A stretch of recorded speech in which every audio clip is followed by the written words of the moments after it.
Welcome back to What Arty Noobs with General Disturbance. This is the 105 leFH18B2, it's the French Tier 5 Premium SPG, otherwise known as Fifi La Pew Pew, and you can see she's wearing her colours on this skin, which is kindly provided by Sir Rusty La Tricolore, the blue, white and red of French national flag, and it's being commanded by Guji72 on the north spawn of Malinovka.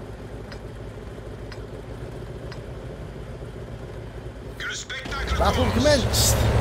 Now you can see that Guji's got one mark of excellence on the barrel and he's moving off to his firing position. Now the 105 leFH18B2 was converted from the Char B1 chassis.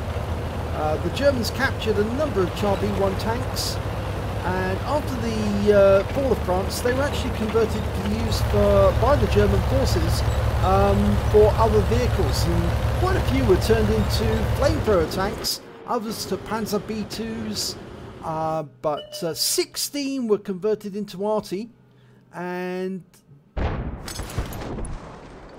some of those 16 actually made their way to the Channel Islands. Would you believe it? Okay, we've got a Jagdpanther. This is a Tier 7 game, a Tier 5 Arty and Tier 7 game, round out. The reload time on this one is 7.85 seconds, so it's very, very quick indeed. It's a 105mm light field howitzer. Same gun that you'll find actually, funnily enough, on the Vespa.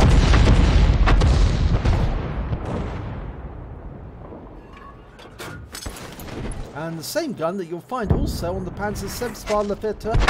Oh, we got a hit there on the T1 Heavy, 114 hit points. Even with its cast armour, that tank is still vulnerable to Arty rounds. Fires another round in at the M4, gets a hit for 103. Black Prince is going to make a tasty target. He's pulling up to the armour. Stationary, which you should never do. Gets a direct hit for 121. And a VK3002M, the Panther precursor. And we fire at the Black Prince, and unfortunately that shell falls to one side slightly. Now the one good thing about the PP is it can normally dial in as fast as it can reload. And he got a direct hit there. Definitely hit the M4. Okay, the VK3002M, he fires around him, but it pulls back just in time to avoid the shell. You should always pick targets if you can that are stationary. If you can't, you need to leave the target line up. And he fires on the Black Prince and gets a direct hit for 176. Hit the side armour, so obviously it did a lot more damage than hitting the top of the engine deck or the turret. Okay, still firing at the Black Prince. No, Black Prince has moved. There's the M4A3 EC2. The Super Jumbo. Go for the Black Prince again. Round out. No, just missed him. VK3002M, the Panther precursor, or prototype. Going for that next. Dials in, rounds out, and yes, gets a hit. 129. He's a one shot now. Going for the second shot, the kill shot, and no, the shot goes long. He thought he had it, so he switched targets immediately, but he hadn't. Fires another round in, it splashes the 3002, goes very close to him. Go for the Black Prince again, and the 3002's dead. Gets 65 hit points of a splash on the Black Prince, indicating his target. Round out again. Gets a hit, 126. He's only got 15 rounds of HE left. Then he's going to be on to the AP ammunition and the heat rounds.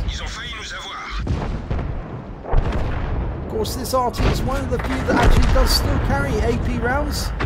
And again, he's just splashing the Black Prince. He's not actually hitting him. He's going to need to be a little more accurate. Oh, okay, now he's got him. He's tracked. Direct hit. And he's gone down. He's actually was killed by the T150, who took the kill directly after our shell arrived. And the M4 is backing away to avoid that shot. And he's going to back into that wreck if he's not careful, in which case he will stop.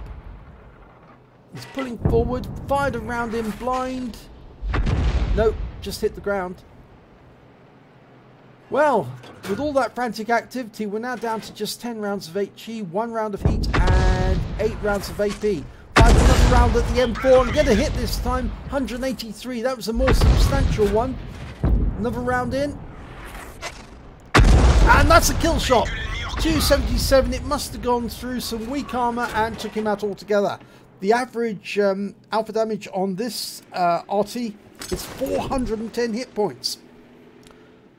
That may seem a lot, but the fact is that with the right hits, you can actually get through the armor and do a huge amount of damage. That Jagdpanther is determined to kill the 3001. We fire around him, goes long, but we lose the 3001D. We're now going to go after that Jagdpanther. Looks like he got hit by one of our other Arties, the Hummel. Round out.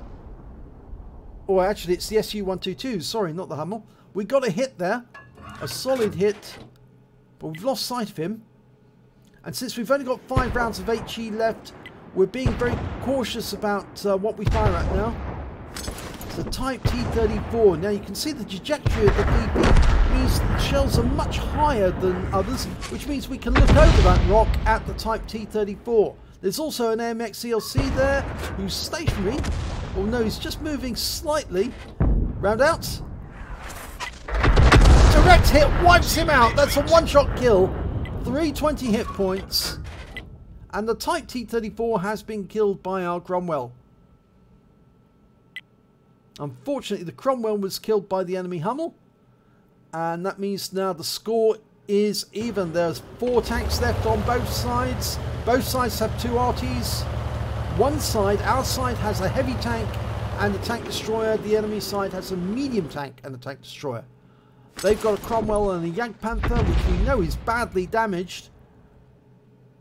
Whereas we have got the T150 and an IKV-90. And that's a kill shot on the Bishop. Lovely shot there. Bishop is a very slow Arty. There's the enemy Cromwell. He's in those bushes, and we've got a much better view range than him. Lining him up for a shot. Round out. Kill shot. Oh, it's not a kill shot, but it does bring up the high caliber, and we can reload quickly before he can get to us. Unfortunately, he takes out the SU-122. He's trying to stay in that dip because he knows we've got a very fast-firing 105mm gun. Last round of standard HE. Fire around in and get the kill. Oh no, we didn't get the kill. The IKV did. But that doesn't matter. We did hit him and get him for 103 hit points. Now, it's 3 versus 2 now. The enemy has got that Jagdpanther who's badly damaged because last time we fired at him, we got a blind shot hit on him, but we don't know how much damage it did. And the enemy Hummel who's got 3 kills so far. Now, Gucci72 has also got 3 kills.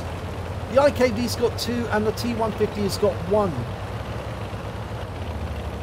Everybody who's still playing has got kills. Oh, there's the Jagdpanther, and he is still badly damaged. You can see that. He's lined up, and he just takes out our T150. But we're lining him up for a shot now, and he won't survive very long. This is a heat round. Has to hit the target. Round out. No, it was wasted. We're now down to the AP rounds, which means we have to get a direct hit to take out the target.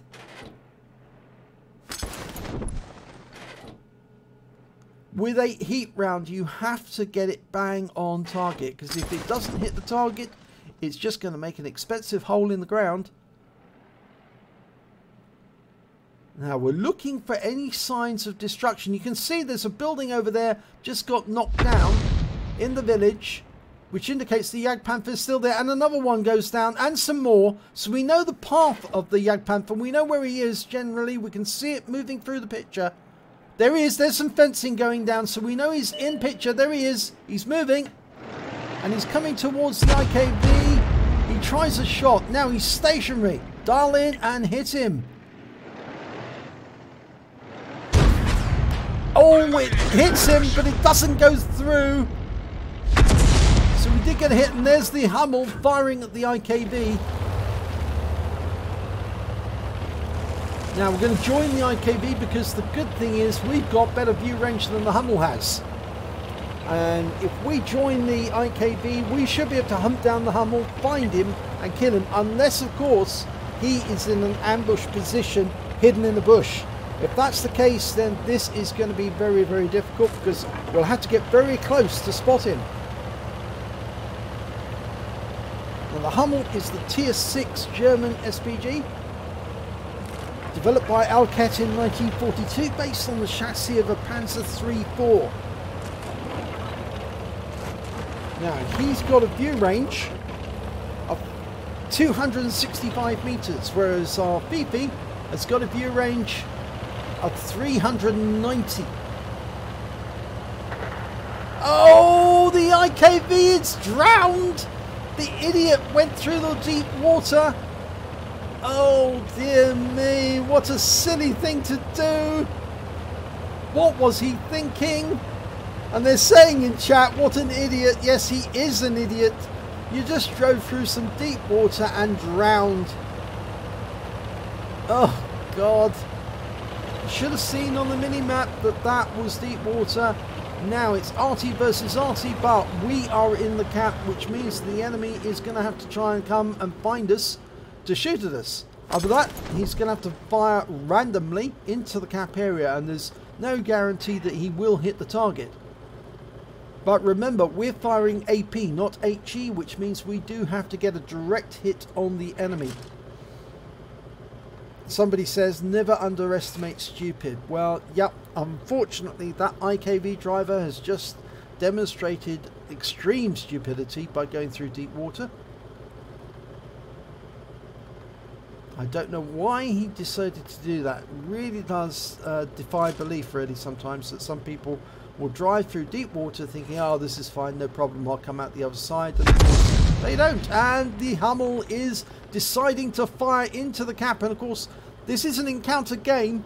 It takes longer to cap out, but you must remember the Hummel takes about 26 seconds to reload. And so he's only going to get a few shots into the cap area before the cap runs out. And unless he gets a shot near to Guji, he's not going to get a reset. And we're already coming up to 1/3 of the way through the cap. 2 minutes to go. He's coming. He's coming. He's decided to come towards the cap. Now we're moving and changing position. We saw him before he saw us, so we can now take aim at him. He's coming straight towards the cap. We'll need to move up just slightly to view him, using the camp as a bit of camo. Now, have we been seen? No, we're going to have to pull back a bit because otherwise we're not going to be able to shoot over that rise. Okay, that's it. And oh no, that one failed. Pull back a bit more. No, that hasn't worked. So changing position, coming up again. Oh, he's close now. He's too close. You're going to have to turn to face. He probably can detect you. Lock on. Work out. There he is. Oh, missed on that shot. Now you don't want to get hit by the by his 15 centimeter. We go really close and yes, shotgun him at close range, which worked. He was still in reload. He made the mistake of going in for the shotgun, and unfortunately he failed to fire, and Guji did, and he won. Let's have a look at the end of battle stats for this one. It's an ace tank of a Guji 72 and the 105 leFH18B2 or leFH or Fifi La Pew Pew, whichever way you want to call it. He also managed to get a fighter badge for getting at least 4 kills. He got 4 exactly. A bruiser medal for getting at least 5 critical hits. He got 18. A Gore's medal for doing more damage than 10 times the hit points of your own vehicle. A counter battery because he took out both the enemy Arty, the Bishop and the Hummel. a Confederate for hitting more of the enemy than anyone else, at least 6 tanks subsequently taken out by other team members, and the High Calibre for dealing the most damage in the battle, at least 20% of the enemy total, and the 1,000 hit points, over 1,000 hit points. Let's have a look at team score. Well, there he is, 2,949 hit points of damage. The next highest score was the IS with 1,457 and the T150 with 1,424. When it came to kills, it was Guji again who managed to get the highest amount. He got 4. There was a bunch of tanks who managed to get 3 kills. The Hummel, the Cromwell, and the IKV-90. But of course, that IKV-90 decided that swimming was a better way of spending his time than actually doing something like killing the Hummel. Unfortunately, let's have a look at base XP. Well, you can see it again. Clean sweep at the top of the table. Guji72 managed to get 1,176 base experience points. Then came the T150 with 889 and the IS with 711. So let's have a look at detail report. Well, he fired 37 rounds during that battle. He got 17 direct hits, 16 penetrations, damage of splash damage on 8 as well, damage of 2,949 hit points, of which 7,118 were at more than 300 meters. Obviously the close range ones were the one on the Cromwell and the Hummel. He also spotted one enemy vehicle, that was the Hummel, damaged 10 of the enemy, killed 4 of them, and did damage assistance of 18 hit points. Whilst he was in the cap, he managed to get 67 cap points, but obviously he didn't cap out. On a premium account, he earned 60,047 credits, and after repair to the vehicle and ammunition supply, and the repair to the vehicle I think was where he actually touched the Hummel and gently nudged him, lost a couple of hit points there, and the total came to 51,469 credits that he took away. He received 1,764 XP, times 5 for the first victory of the day, 706 for bonuses being a premium vehicle, and 9,526 experience points were taken away with him. And that's quite a large total if you can think about it, because that is quite a nice total to 1,764. So this happens to be Guji72's best game in the FIFI so far, and I think, yes, it was a really good game. The only thing I would actually say is maybe it would be a better idea to carry more HE rounds. I only carry a couple of AP or a couple of heat rounds myself in my FIFI, because obviously if you're going to have close encounters with the enemy, a 105mm round, heat round or AP round is going to do a lot of damage at very close range. So it is useful in that sense. But HE rounds, they do have splash. If you can hit the target with an HE round, even if it's just a minor hit, it's probably going to wing him, it's going to damage modules, and it might enable you to get a second hit into them to get the kill shot. But that heat round into the ground was very, very expensive. I know they are very expensive rounds indeed. As you can see in the detail report, he actually had to spend 8,576 replacing the ammunition. About half of that cost was just that single heat round that he fired into the ground. So it would be worth your while ensuring that you do have the correct loadout for the game. Some people do like to carry a lot of AP rounds, but then they find out to their cost in battle that they need a direct hit to get a penetration, and you saw that he missed the shot on the Jagdpanther. One shot on the Jagdpanther did hit him, but it bounced off, so he didn't get a penetration. So it really does help to have a nice HE round, because it doesn't matter if that does even if it hits the tank, it's more than likely going to do some damage to him, and so that's better than no damage at all. If you enjoyed that replay, please give it a like and do subscribe to our channel, and hopefully it'll be your replay that I'll be featuring in the next video.